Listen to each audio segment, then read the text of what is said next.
got about 20 minutes of dissertation to read you, but won't take very long. I know you're all here for a special guest that's here, a good friend of Route 66. Some call him the Godfather.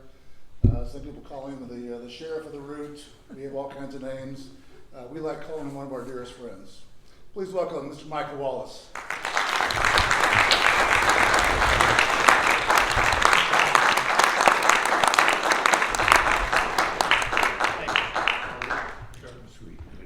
Hey, big brother.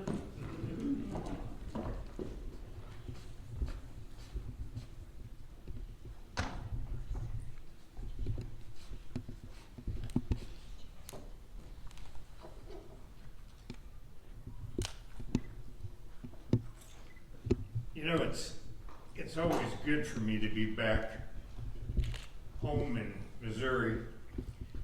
I've lived in many places during my life, but I will always be a son of Missouri and a son of Route 66.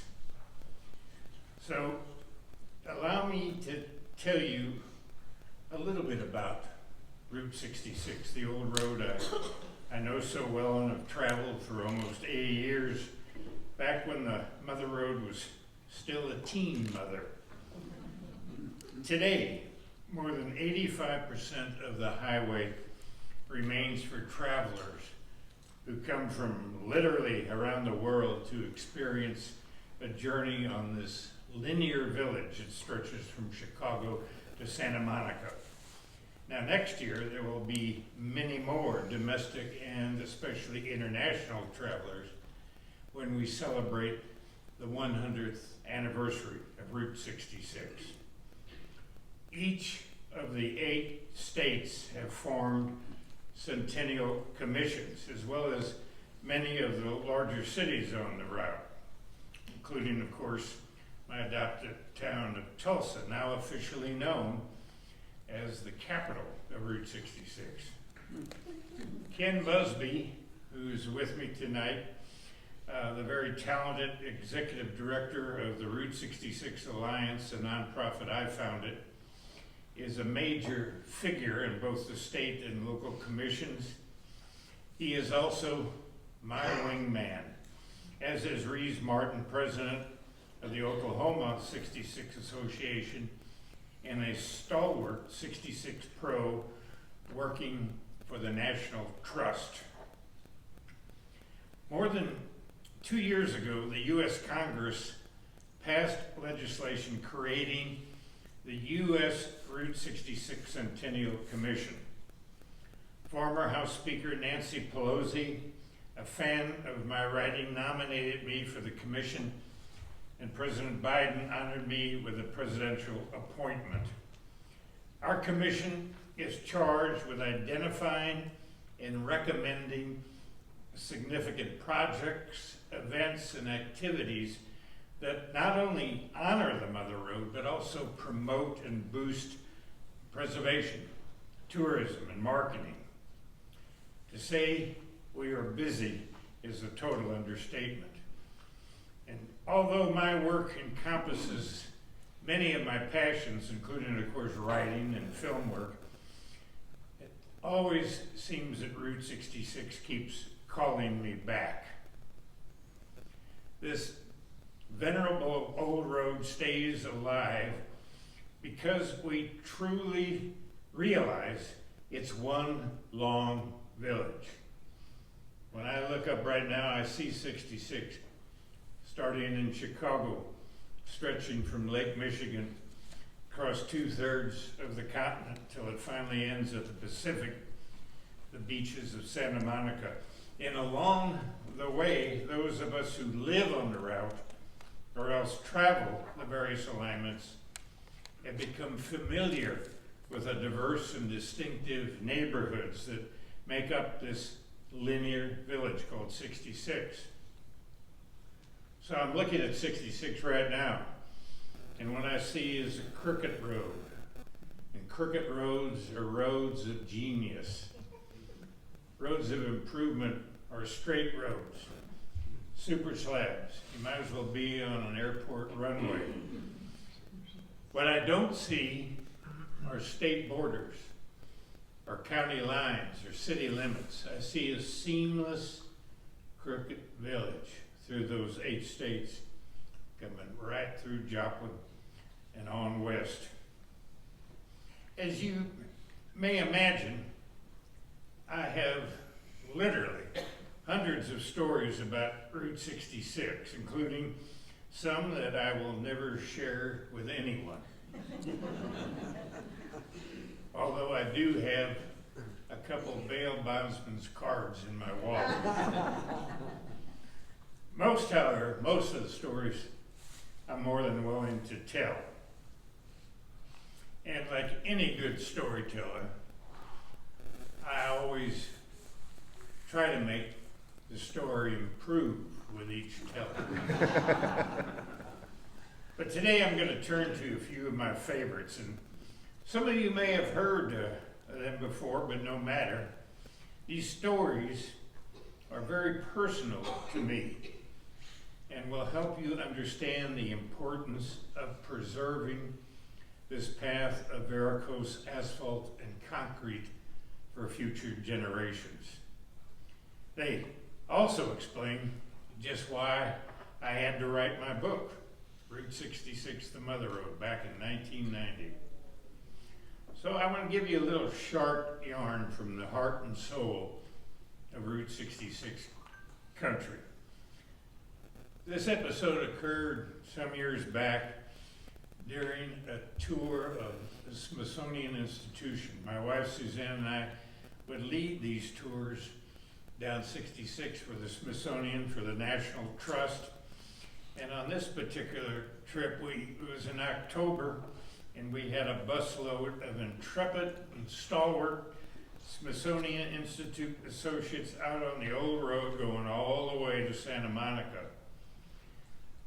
And it was one morning, several days, we've been out on the road, and they've done everything and had them wade in the fields of winter wheat, pick wild grapes up in Missouri, meet people I guarantee you they never would have met, see sights they never would have met.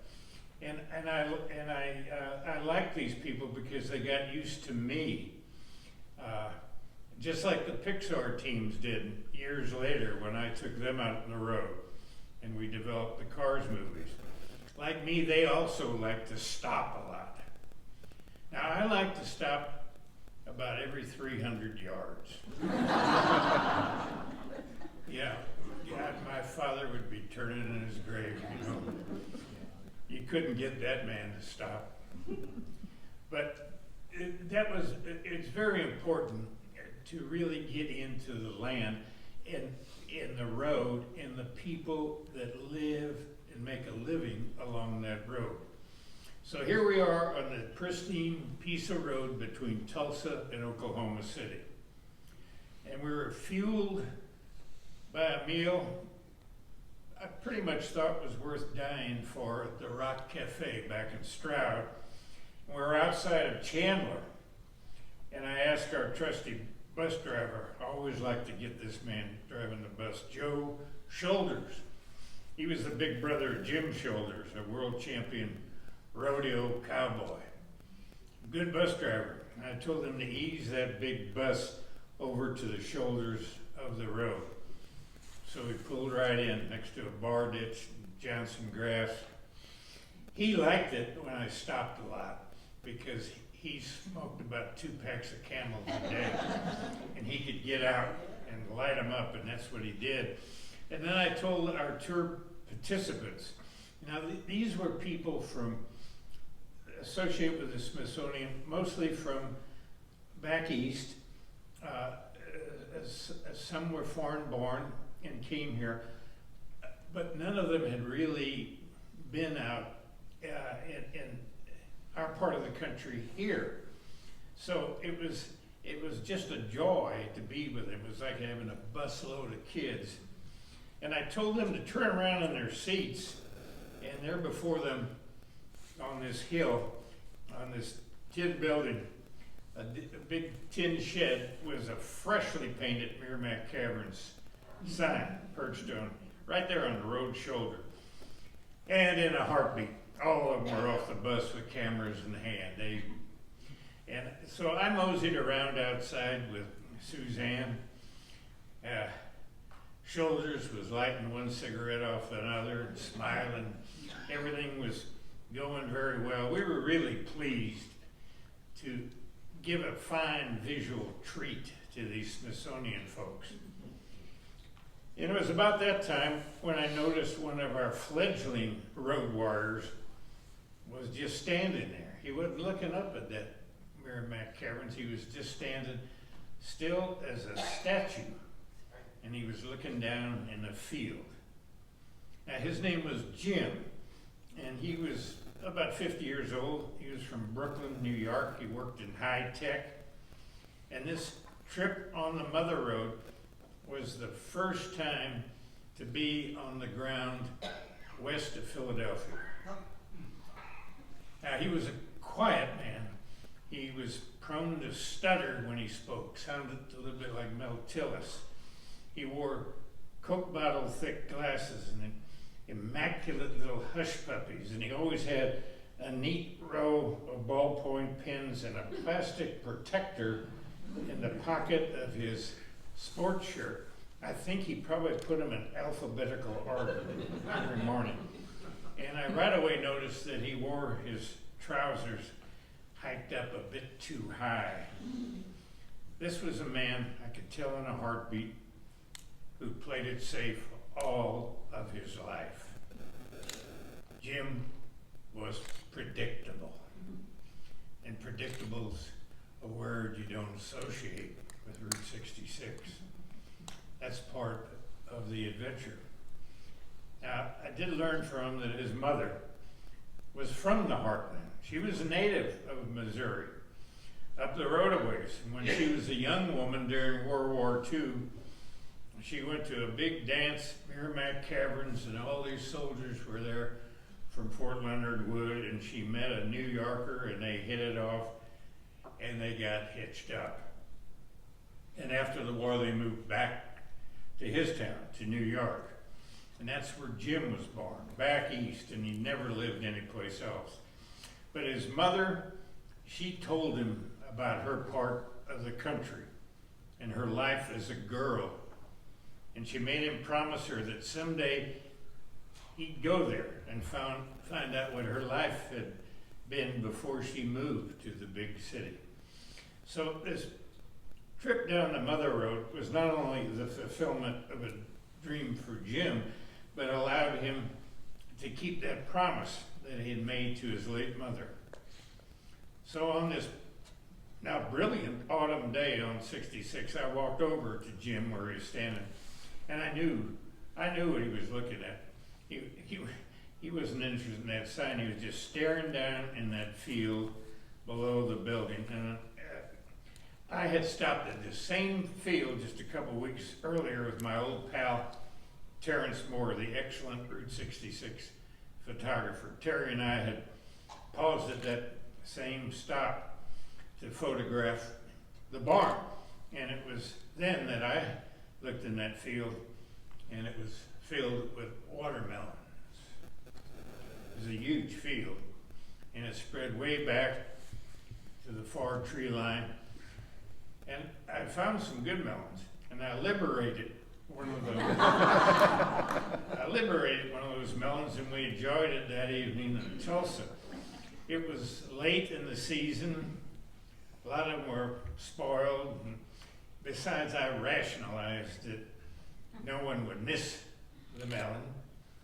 And every son and daughter of the Mother Road knows nothing, and I mean nothing, tastes better than forbidden fruit. But I knew those melons astounded Jim from Brooklyn. And I asked him, I said, do you have any notion of melons? Have you ever seen them grown? And he said, no. He stuttered away. I said, I didn't know if they grew on vines or bushes or beneath the ground. I've never seen something like this. And I said, well then, I said to Jim, if that's the case, I dare say you've never stolen them all. Well, I might as well have struck this man in the chest with a sledgehammer. God, Jim was stunned and he stammered. He said, God, I have never stolen anything in my life. And I gave him my best Marine Corps platoon sergeant stare, and I said, well, sir, that is fixing to change. I said, you go down there and you pick out a good melon. And by God, Jim did just what he was told. He was kind of like a zombie with his arms at his side, and he walked down there, perspiration all over his face. He waded through that tall grass to the edges of the field, and then he acted like it was a minefield. He wouldn't walk in there. He picked out a melon about the size of a sweet potato.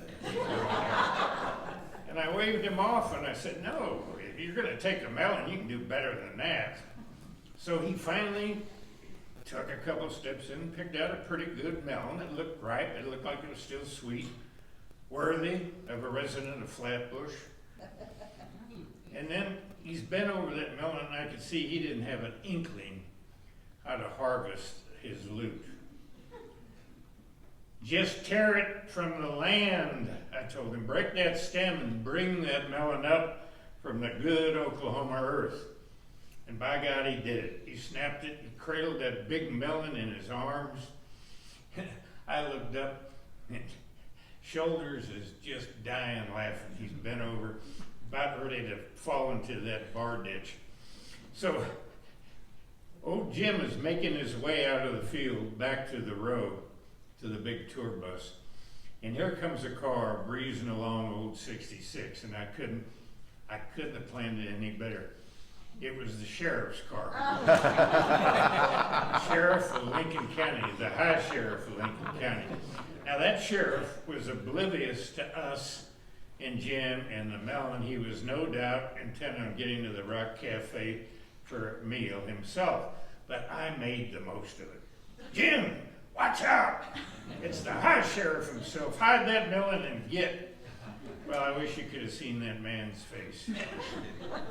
He tucked that melon into his belly and like a fullback raced for the security of Joe Shoulders' bus. He was just trembling and shaking, but there was a smile on his face as wide as a big Texan steak. So he got on the bus, and Shoulders and I got on the bus, and the other people are coming in.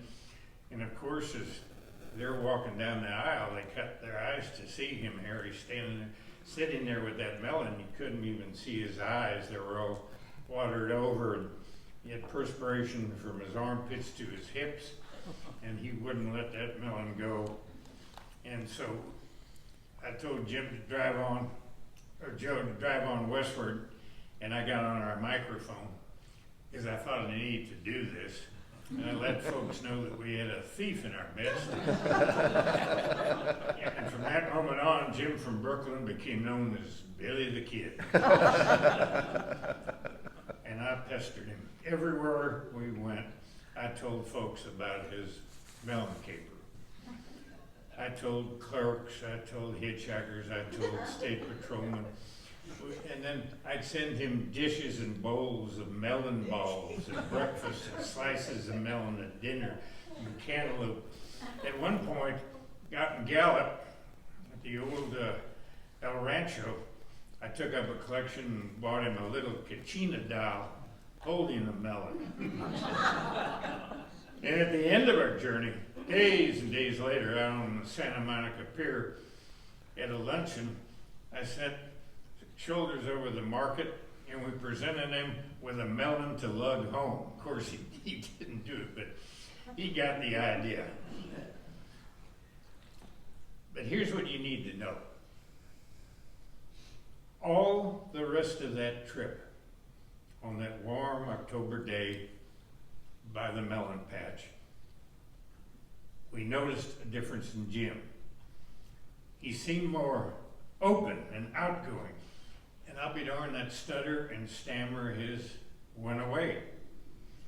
Thank God he got rid of that pen protector and those hush puppies and got himself a pair of very handsome cowboy boots. And he pulled his pants down some. And then after a couple of days, I noticed he developed a friendship with a widow on the trip. And they started sitting together. And folks would come up to us and say, Jim's changed, hasn't he? And they told me Jim wasn't quite as predictable as before. But best of all, I realized that Jim gathered some memories to tide him over until he got another chance to break free from the hustle and bustle of the big city and escape to the countryside. He sent me back photographs from the trip he took. They were taken in his little apartment, and I saw a chunk of purloined petrified wood, the Route 66 shield, and that little Kachina doll holding a melon. And I knew right there that Jim, our Billy the Kid, carried with him forever and always those simple but dear memories his mother wanted him to gather. The smell of raw earth, the feel, the taste, the caress of her land. And I knew a tried and true road warrior resided in Brooklyn. Someone who learned the magic of the road. And then we got the best news of all. I received word that Jim had left Brooklyn, left his job, packed up his apartment, packed up his Route 66 grotto and souvenirs from the road. And he moved west. He moved beyond Philadelphia. He moved across the Mississippi River. He moved beyond the melon patch, and he ended up all the way out in Seattle. And there, he married that widow woman. And now they live together on the edge of the land, overlooking the sea. Simple stories are the best. Writing about Route 66, sharing stories of folks like Jim from Brooklyn, bring me so much pleasure. And the rewards come in other ways. Our memories, both bitter and sweet, are valuable and important. Our childhood memories, our memories from our youth and those from more recent times help us in the here and now and guide us in the future. All those memories have their place in the scheme of things. I'm going to close today with just one more of those memories. And perhaps this is the most poignant of all of them, at least for me. And I think it will help you understand why my book had to be written and why Route 66 is forever here. In the late 1980s, when St. Martin's Press and my agent made a deal and I was able to land the Route 66 book, Suzanne and I went out on the road. Now, I'd spent all my life near Route 66, so I knew the road pretty well, traveled it many times, all the way many times. So we were out and we were just gathering some little tidbits here and there, talking to people. And people, it was a little cold then, and people they were friendly, but not real friendly. And a lot of businesses had shut down, especially in towns that didn't get an off-ramp. That would be the death of that town if you didn't get an off-ramp. And life begins at the off-ramp. So one day we found ourselves out in Clinton, Oklahoma, quintessential Route 66 town. And I pulled into this gas station to get a tank. And the guy came out, full service, that's the way it was back then. He's filling up my tank and I'm outside with him, jawing like you do, talking about the weather and sports and the wind and everything else. And he's looking at me said, you're a writer, aren't you? And I said, yeah. He said, aren't you from back in Tulsa? And I said, yeah. He said, well, I've read a lot of your stories and such. And he said, what are you doing out here? And I said, and I was prepared for this, I said, well, I'm doing a book about Route 66. Well, this man just guffawed at me. He said, you gotta be kidding me. He didn't say kidding either. He said, you writing a book about that old road? Just, you know, and I had heard this from other people that were bitter and not happy. And I had my fill of it, so I turned to him and said, okay, my man, you tell me about Route 66. He said, shoot, I will. That's Route 66, runs right by this gas station. My grandpa started this back when Uncle Frank Phillips started marketing gas, 1927. And the road was still being paved out western Oklahoma. Yeah, my parents have the station, I've got it, my sister and I own it, and all the folks are buried up there in that bone orchard, you see, and we've got a baby buried up there too. And he looked down across from Pop Hicks Restaurant, which is gone, and he said, you see that Greyhound sign? Yeah. He said, I went off to Vietnam on a bus there, went up to Leonard Wood, Queensville, right on Route 66. And I believe when I came home, I might have been on that same bus. And around the bend is high school, fighting red tornadoes. We were state champs then, like we are now. There was an old doctor that would come to the games. This one year, he had delivered every boy on the squad and all the cheerleaders. And he walked around giving everybody peppermints up in the stand. And then a big yellow school bus drives by. And all the windows are filled with children, and they're waving and smiling. And he pulled out that old dirty shop towel out of his pocket and waved it at him. And he said, all my grandchildren are right there. I didn't say a word. I hadn't spoken at all.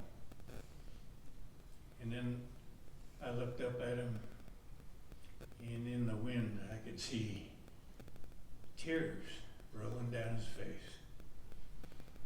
And he looked at me and came over, and he stuck out his hand and said, I'm really glad you're writing that book. Didn't say a word. I got in the car, fired it up, didn't talk to Susie, just drove on, and I hadn't gotten very far. I'm here to tell you this feeling just washed over me right there. I knew deep in my heart and in my bones, Route 66 will never die. Take it to the bank.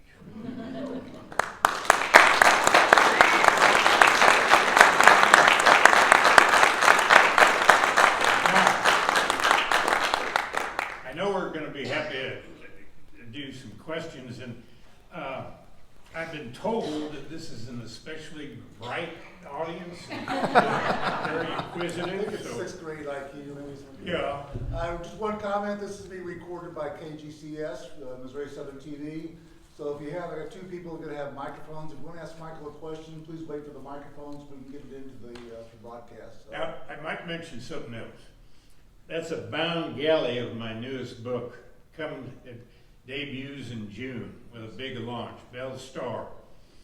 Anything you possibly think you know about Bell Star, please forget until you read my book. It'll publish June 24th, big event, and then I'll be all over the place, including Joplin, and Carthage, and Springfield, and who knows where else. But you might want to wait until I come back for the book signing to talk about Bell. But I I want to tell you that. There's no topic that you can't bring up. We can talk about cars, movies, books, anything you wish. Who's going to start us off? Yes, ma'am. All right, so you had a lot of action in the movie Cars. You were the sheriff, Yep. Yay. And can you tell us what your favorite story is from being on a Hollywood set and working with some of those famous people? Well, we weren't really, thank you, I will. We weren't really on a set. Although people that have gone out to Cars Land, which we put together, think it's 12 acres where Radiator Springs come to life and we're all there. It looks like a set, but it's an animated film. But we had a great time doing the recordings both in Emeryville, California and down in Burbank. And we had a great cast, a really good cast. I got a kick out of Cheech Marin. Bonnie Hunt was a sweetheart. Larry the Cable Guy, kind of a turkey. But it was a great crew, And I do have a favorite story.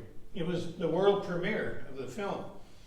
And we all came in and we had a press table set up under a canvas, a whole bunch of them for the world press. Table, print, electronic. And we sat there for 3 days and gave interviews and took pictures and so forth. And at night, we'd all go out and have dinner and have a good time. So one night,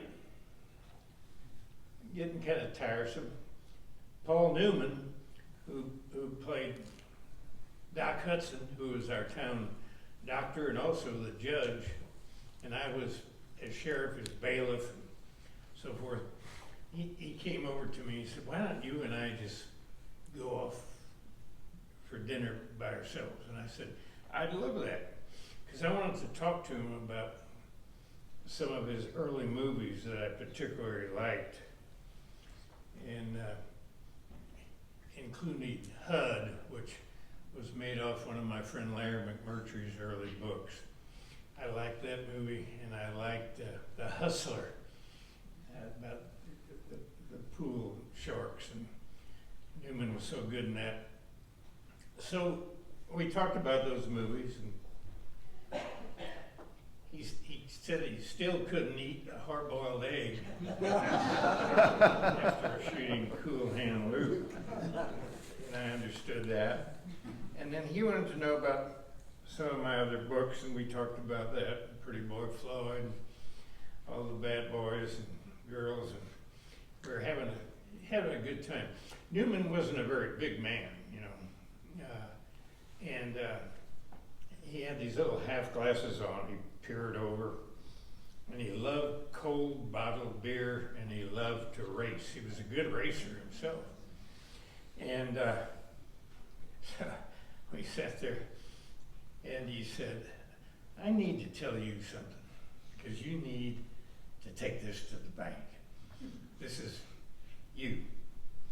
He said, "You remember that?" We talked about different scenes we had together, and he said, "You remember that scene where I've got you, the sheriff, down in the garage, and I got you up on the rack, and I'm giving you a little delicate inspection in your tailpipe?" I said, "Oh yeah, I remember that." And then lightning comes intruding, sliding in to the garage, and you look down and say, "Get a good look, city boy." And then we run him out, "Hope you enjoyed the show." And I said, "Yeah, I remember that good." He said, "That was funny. It was so good. I liked that moment. But here's what you need to know. Michael Wallis, you are the only man on earth who can say he had an intimate scene with Paul." How's that? I see a lot of good faces out here. I see two old comrades from Western Military Academy in the front row. That's where I went to high school, and so did these boys, and we were all well trained, weren't we? We certainly were. And they're down here. They drove all the way down from St. Louis. Good to see you. Glad to be here. Ted and Courtney, good guys. And I see Mr. and Miss, the new Mr. and Mrs. 66, the Gehls. Yvonne, golly, it's so good to see you. You too. How are you all? Great, thank you. I'm glad you're here. Thank you. Very important part of the Route 66, Missouri Route 66 Association, but the whole road. And I already mentioned Rees and Ken, and I'm sure there are others out here. But I'm just glad you all came. Now, I'll take a couple more questions. Robert, you got one? I have one, Michael. How about a few recollections from the early years back in St. Louis, the gateway to the west on Route 66? Okay. Well, one of my earliest stories, and you may have heard this, I grew up out in West St. Louis County, a little, as you know, St. Louis, or maybe you don't, St. Louis City, and then there's St. Louis County, all kinds of little towns, you know, Kirkwood, Webster. I lived in Rock Hill, and I lived right near Manchester Road, which was the original alignment of 66. My house was about as far off Manchester as Stan Musial could swat a hardball.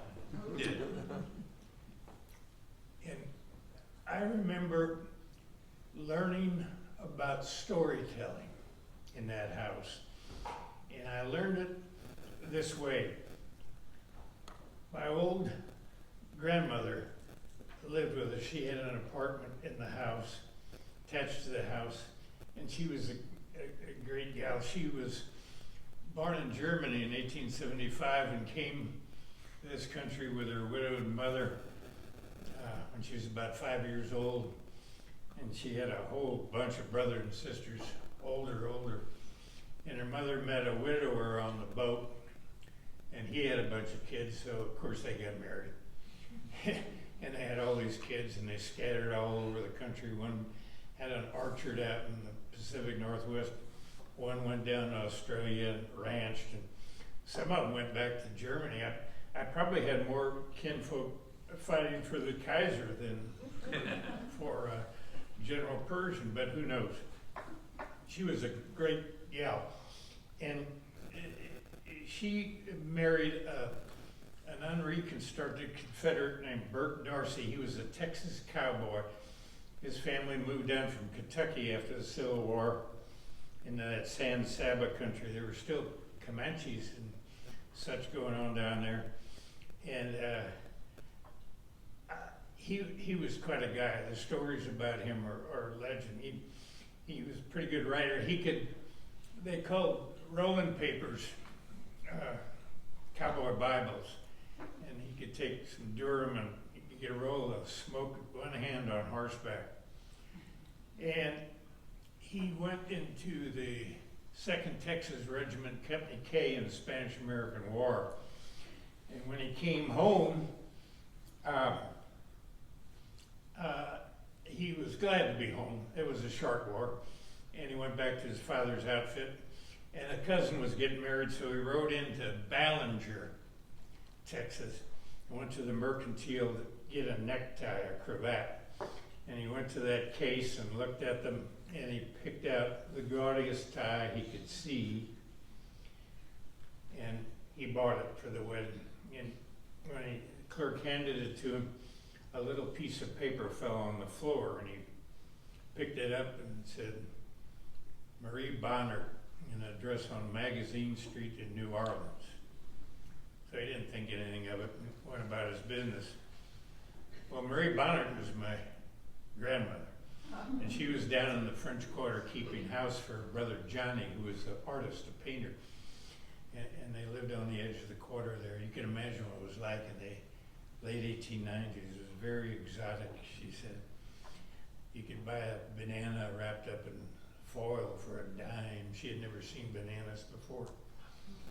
And she could remember when they lived outside of Kansas City in 1881, her brothers ran in the house and said, 2 days ago, Billy the Kid was shot dead out in New Mexico territory.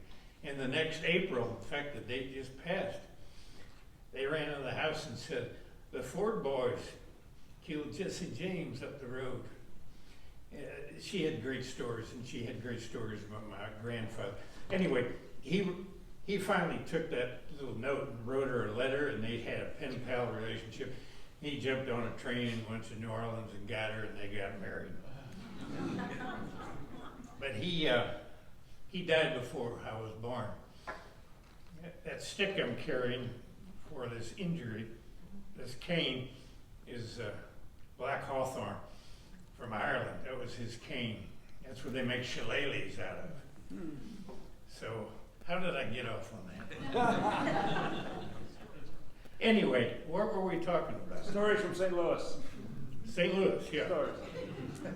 Well, they moved to St. Louis and moved to Texas. they moved to Texas Avenue in St. Louis. And yeah, my mother went to Roosevelt High School. I remember So did Rough mine. Riders, right? So did mine. Yeah. So anyway, again, it's memories, it's stories, and that's what we all have. That's what we all have in common. And you got to remember all the stories. But you can't romanticize. I never romanticized '66. You got to remember the bad and the good, black and white shades of gray. You know, sometimes she was an abusive mother. You just ask those Dust Bowl pilgrims that headed out with tires as thin as cigarette papers on those old cars. But all of that's part of the story. You can't deny history. You have to claim history and all of it. The good, the bad, the ugly. Otherwise, you're not honest. You don't know the truth. And there's nothing better than the truth. And by God, it's so important today. Next question. There's one. Hello, Michael. Love you. I just have 2 questions. Oh, Oh, way up here. hello, and my Kansas girls up there. Mine is, so rumor has it that there might be a Cars 4. Have you got any more information on that? I think it's purely rumor. No, that's too bad. You know, Cars 1 was the best one. The other 2 Exactly. movies were Yeah. stupid. Yeah. But if there is one, I'll let you know. Thank you, sir. But do not hold your precious breath. The other question is, and I get it all the time, and I know the answer, and I always ask it to you, but Radiator Springs, it's not one location, It's all up and down the road. All up and down the road. And there's a good deal of your town in there, Galena. These are the gals that have that great car station. They start out women on the route, and they've got the, that's where we found, I walked up one day with a film crew behind this derelict building. There was this rusted old tow truck. And I knew that was going to be a character. And I called the producer and director up, and they just looked at it. And that's when Mater was found, that day. And this character in the front row here, Dean Walker, he's a piece of Mater, because this is the man famous in Kansas, Crazy Legs, for facing you. And imagine if you're from Paris or Schenectady and you're on Route 66 and you run into this guy on the Rainbow Bridge or at the Riverton store. He's facing you, and without moving, his feet turn around 180 degrees. Now, that is a living optical illusion, but he does it. And so I found this guy and I introduced him to the crew, and he's a big piece of Mater, because what was Mater proud of? He could drive backwards. Good to see you, Dean. Anyone? Yes, sir. So all the international travelers that you've taken on the route, what are they hoping to find? What are they looking for when they select to go on Route 66? Well, they come for many reasons. They come because, and when they come, by the way, from either Western or Eastern Europe or the Pacific Rim, they've done their work, they've done their homework. They've read the books, they've seen the films, all of that. They usually have a long holiday period, and they've got a little bit of dinero in their pocket, and they want to see it all. But they come here to discover sort of America past, present, and future, which the road is. It has a very important past. The present is incredibly important, and the future of this road is really important. As we were talking about today, it's really a living museum. And what they find in a lot of places is America before we became generic. You know, when we still drank tap water and we didn't, you know, go to the Golden Arches all the time, you know, we took a chance and went to some pie palace or a greasy spoon. And if we'd not been there before, it was a roll of the dice, wasn't it? Ptomaine poisoning or the blue plate special you'd kill your granny for. That's what they're looking for. They're looking for everything. They don't want anything predictable, and they don't find it. There's adventure. I'm out on the road. People, what do you think they tell me? They say, don't you get bored? You're out on Route 66. I'm not out as much as I used to be. Reese and Ken are out a lot, and all these others, Bob Gehl. But I said, no, I don't get bored, because every time I get on that road, I find something new. More importantly, I find someone new. What do I like to say? I turn over a rock and a genie emerges. Folks, get one here. Michael, I just have one more. You spoke of the blue plate specials and the greasy spoon, and you mentioned the Rock Cafe. Of course, there's, you know, Clanton's and Dell's and Texan, Midway. Yep. If you have a must stop and eat at place on the route.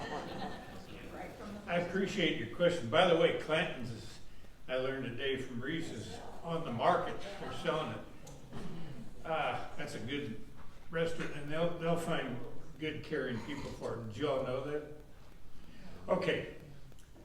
It's kind of like asking me who's my favorite child or which is my favorite book. People ask me those kind of questions all the time. What's your favorite barbecue? And I always say the same thing, the last barbecue I ate. You know, stuff like that. I do, however, find pie to be a sacrament. I really believe in pie. And the old saying is true, if you have a chance when you die to go to heaven or go to pie heaven, go to pie heaven. And there are lots of good eateries out on the road. I'll just name one. And it's up in Litchfield, Illinois. It's called the Ariston Cafe. And that's a humdinger. That's a Mother's Day place. That's where you take your mama. That's where you go for Sunday dinner with linen tablecloths. And the food is ambrosia. It's really good. You agree? Folks, it's been really good. I know some of you may have books or something to sign that you brought, and I'll sit here for a while and sign books, and I know I have to talk to a couple other media people too. Thank you.